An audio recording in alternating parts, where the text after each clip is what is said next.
Hi guys, we are back. Today's video is going to be all about 1 year of motherhood, what it's been like, and some advice that I have for people. Let's just get into it. I think the last time I did kind of like a little update video on motherhood was around when Emma was like 5-6 months. So I was still very new to motherhood, but I have officially completed 1 year. And I really do feel like it's been a long year, but also I feel like it flew by completely. Let's talk about the good stuff first, okay? So we can get that out of the way and then bad stuff later. Good thing that I have learned about motherhood is genuinely had no idea how much love and obsession I would have for my child. Obviously, I knew I was gonna love her and be obsessed with her, but it's so different when you feel it firsthand. I think I've mentioned on this channel before, I in the past never really wanted kids. Once my nephew was around, I was obsessed with him. I just felt so much love inside for him that I was like, if this is how I feel for my nephew, like I cannot even imagine the amount of love that I would have for my child. So yes, it is so different. I know a lot of you guys love your nieces and nephews, but trust me, like it is times a billion when you have your own child. And that's just how I feel with Emma. She is such a smart baby. I try to keep her active. I like taking her out to like baby events, and she has just taught me so much. Like she genuinely has taught me that I can do it. Like I had so many months where I would kind of just sit there and doubt myself and be like, what am I doing? I'm doing this wrong. It takes time for you to get into that rhythm of being a mom. And I have that habit of always just being so hard on myself. And those first couple of months, like I was just so hard on myself about like comparing the way that I was doing things to other moms. And I would get so upset, and I would tell Jay all the time, like, how do these women have like 5, 6, 7 kids and they have everything together? Like their house is always clean, the food's always done. They're just like, why do I not have everything together and I'm a first, like I only have 1 kid, you know? I'm already rambling, but I forgot. I'll go back to that. But yeah, it's just, this year has been so magical for me. I love seeing her learn things, and I like see the world through her eyes. Anytime she experiences something new, or I take her someplace new, and you just like see that excitement in their eyes, it's like your heart just like grows bigger and bigger and bigger. It's insane. I have been very lucky with my baby, where she's just so calm. She's very chill. She's now at that age where she's trying to go all over the place. So it's definitely harder for me now, I feel, than when she was little. But I say that I am lucky with her because she's really not a difficult baby. Obviously babies are babies, it's fine, you know, but she has never been a difficult baby for me. I feel if anything, I'm the one that's difficult because I always try to have certain things like done a certain way, and she's just really taught me to go with the flow. That's one of the biggest things that I've learned throughout this year, that things are not going to be perfect and I can't expect them to be a specific way. Things are going to happen and you have to let them happen. And people will tell you all the time, like, time is going to fly by, enjoy things while you can. And when people would tell me that, I would listen, because I was like, they're right. Like, they're only going to be little for so long. And I know for some moms, when people tell you that, like, you get really annoyed. And I get that, because some moms do have that like really hard struggle. But I took that to heart, and I genuinely take as many pictures as I can. I try to soak it all in, because yeah, like this year flew by, and I like, where did the time go? Like, she stands up, like if you see her, like she looks like a toddler now. Like, she's not a baby anymore. So it's just wild to me that time really is a thief. And all I can tell you guys is that I'm obsessed with her. I love her so much. She's literally the best thing in the whole world. Jay and I are just so obsessed with her. Like, every time she does something, it's the best thing in the world. That being said, I do want to talk about the downside of motherhood, because I feel like so many people romanticize it and make motherhood seem like the best thing in the whole world, and it is, but that does not mean that it's not a struggle. I might sound like a broken record to some of you guys, to my closest friends, if you guys are watching this, but this is one of the things that I would tell Jay, you know, why don't I have this together? Or these moms have 3, 4, 5, 6, 7 kids. And I tell Jay, I'm like, they're crazy. Like, why do you have, not that why do you have so many kids? Have however many kids you want, whatever.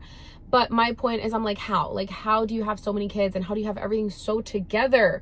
Because I have one kid and I feel like I'm like, I don't know what I'm doing ever. And one thing that he's always telling me is like, okay, one, you are a first-time mom. Like, obviously these moms have multiple kids. Like, this is not their first rodeo. They've done this for years. This is your first time doing this. Mind you, I had her when I was 29. Like, for 29 years was just vibing. Like, I got to experience my independence for so long, you guys. I obviously did not have a baby young, like a lot of the people that I went to high school with, or just like friends. And so they literally have been doing this for years, and it's my first time doing it. So of course I'm not going to be experienced. I'm not going to be perfect at it right away, because I haven't done it that long. And he tells me that all the time, and I'm like, that makes sense. Also, another thing that my friends and Jay has told me before is like, you don't know people's circumstances. Like, yes, they have 3, 4, 5 kids, but they have help, you know, like, they're not raising children alone. A lot of women have villages, and that's true. A lot of women have these like big villages. Like, their mom helps, their grandma helps, their brothers help, their sisters help, their tias, their uncles. Like, they live close to family and they have help, you know. It's like, for me, I kind of would feel myself being envious of like seeing all these moms, like even that have younger kids, like same age as mine, and would be like out doing this and out doing this and out doing this. And I was like, and again, it's not that I want to be out. I don't want to be out. My thing was just kind of like, for me, I get more motivated being at an actual gym than working out at home. So for me, like, one thing is like, I really wish I could just go to the gym. But my husband works so much. He's never here. So I cannot go to the gym. I'm not going to leave my baby at a gym daycare. I know that people are going to be like, that's an option. No, I do not trust anybody with my child. Okay? Nobody. Unless you're the dad, which Jay. So I just like, you know, you never know people's circumstances. Yes, they might have a lot of kids, but they might have a lot of help. And I was like, you're right. Like, I'm over here being so hard on myself, and I really don't even have help, you know. Of course, sometimes my family, since they do live in the valley, sometimes they'll come, and my dad will come, or my brother will come, and yeah, they'll be here for a day or two. It's just hard, you know. For example, I actually went no contact with my mom when my daughter was 6 months. So it's already been 6 months that she has not seen her granddaughter. She has not cared to ask and say, how is she doing? She didn't care to say happy birthday, like congrats. She didn't care to say happy Mother's Day, it's your first year. So it's things like that, you know, like, it's hard for me because I don't necessarily have the village that a lot of people do. So sometimes people will tell me things like, oh, you know, like, be grateful for having a healthy child. Of course I'm grateful. Of course I'm grateful that I have a healthy child and my husband works and he's able to provide for us and all that. But I feel like that does not mean that because of that, I'm not able to vent about my situation, because other people are not in your situation. For example, with me, you know, I see like my friends and like, oh, like their mom comes and helps them with their kid, or their dad is coming. It's just like, I don't have that same help. So I definitely feel like that's been my biggest struggle during this first year of motherhood, And I just feel like it is very, very hard, and you struggle so much when you don't have that village, which I don't have. My village are my friends. Luckily, one of my friends from high school ended up moving here to San Antonio around the same time as I did, and I have a couple girlfriends that I've met here who have just been so helpful and such rocks for me in this first year of being postpartum. I just have like 2 big recommendations, which is 1, making sure that you find your village. Does not necessarily have to be your parents, your mom, because again, mine's not helpful. But for me, it's become obviously my husband, but my friends. I even have friends in the valley who just will call me and check in on me and be like, hey, how are you doing today? And just like letting you vent, that's so important. Like, I know that motherhood can be so isolating and so scary and so lonely, because I've lived it. But I also feel like you have to also put in an effort to find your village. And I have found that with a couple of my girlfriends, and I'm so thankful to them for that, because I genuinely don't know where I would be right now mentally if I did not have that help. And the second thing, which I kind of already touched on, is just making sure that you go with the flow. I'm such a high anxiety person, and I feel like I have to try to control a lot of things because I want things to go a certain way. And motherhood has taught me that, like, you just cannot have that expectation. Things are going to happen. Nap times are not going to be exact. Food times are not going to be exact. Like, your independence is like not going to be exact anymore, you know? So you just have to go with the flow, which is what I'm still learning to do. I'm working on it, and I will get there for sure, but it's hard. It's hard. So I feel like now that I've gone through having a kid and having a baby, I feel like when I had friends that had babies in the past, like, you just don't get it. And it sounds mean, but it's like, I know there's so many people who will get it. They try to get it, or they'll like try to be there for you. And yeah, they're there for you and they're helpful and they're supportive, but genuinely, you will never truly understand it until you have your own child. People ask me all the time, like, oh, are you guys gonna have another baby? I am one and done, you guys. I'm just kidding. I do want to have another baby. I really want them close in age, because I don't want like a huge 3, 4, 5 year age gap. I would prefer to have them close in age so I can kind of be like, okay, 2 is a good number for me, and then I'm done, and then I can move on and get that BBL, get that lipo. But I don't want to do any of that until I have another kid. I'm not gonna get a BBL. I'm too scared for that. But I would get like a mommy makeover, like the tucks, you know, and all that. Yeah, I also think about like how now that I have Emma, I'm just like, oh, I don't even know, like, do I have room for love for another child? Like, am I gonna love that other child the same way? I don't know. It's just like so many things happen in your mind. Another thing that I'm really working on is the whole like getting my pink back. Another thing I did not understand until now that I have my baby. Getting your pink back is just so like, you just don't feel like yourself. Sometimes I feel good and great, and then sometimes I feel like, who am I? Like, am I just a mom now? Am I still my own person? It's such a struggle. So the only thing that I can tell you, and it sounds like very superficial, is I love getting ready, like doing my makeup. And I don't always do my hair because like I'm really bad at hair, but I have been loving just getting ready every day, just like doing my makeup, making sure she has like a nice little cute outfit on, and just getting out of the house, like just getting out and going and doing something so we're out and not just stuck in the house all day, so that I just feel a little bit more normal. Like, I think like a week ago, like I was on FaceTime with my friend, and I had a bit of a breakdown, and I just like started crying because of multiple things. And she's just like, girl, get out. Like, get out of the house. Like, grab her, go to the store, because I needed to get something that day. And she's like, just get her, put her in the car, go outside, get some sun. You need it. And yeah, it's so true, because after I got outside, got some sunlight, I just felt so much more at peace. So just make sure you get out of the house, okay? I know it's scary and I know it's stressful. For me, like, that was a big thing where, like, oh, I just can't go out of the house. And I have to, like, pack this bag and get this and get extra outfits and bottles and food and snacks. And, like, that would kind of prevent me from wanting to go out so much. But I feel like over time, I have just gained that confidence as a mom.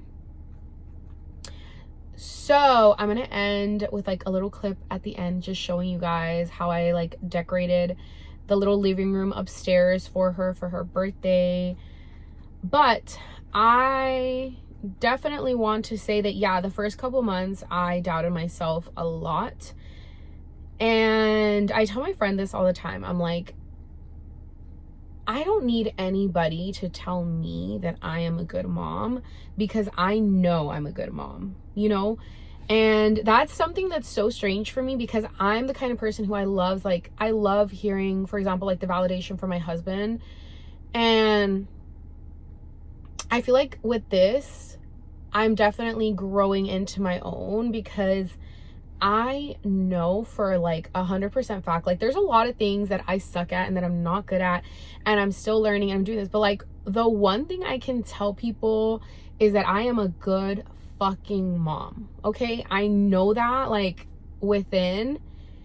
And I definitely do not have that mindset that, like, oh, I know everything. No, like, I want my child to grow up feeling like she trusts me. And I recently saw a quote, like, a little Facebook thing the other day, was like, when I want my child to grow up, like, I want them, when they're talking to other people about their home, like, I want her to tell people, like, I grew up in such a loving home. Like, my parents loved each other. My dad showed me how I should be treated by a man. Like, my mom showed me how I should be respected. Like, I just want to have so much for her, and I want to continue and grow. My biggest issue is, like, I grew up with people just, like, never finding any faults within themselves, thinking that they're perfect, thinking that they're always right, when about 90% of the time they're wrong. So that's not what I want for my daughter. I don't want my daughter to grow up traumatized and have all these issues and have all this anxiety and have all these problems. I don't want that for her. Obviously, I want the best for her, and I don't understand how somebody would not want the best for their child, but some people are just that way. So yeah, I've been ranting for way too long. Yeah, let me show you guys a little clip of what I did for her birthday. I saw online they did a couple of, like, party hats for their stuffed animals, so I decided to do one. And as you can tell, they definitely look like a kindergartner did them, but I tried my best. And I also wanted to make sure all her presents were wrapped for the morning of, so that she can wake up and then they're just all ready. The actual day of her birthday, it was just going to be her dad and I and her. So I just wanted the moment itself to just be really special, because obviously we were going to have a birthday party for her and we really weren't going to have much of an intimate time at that moment.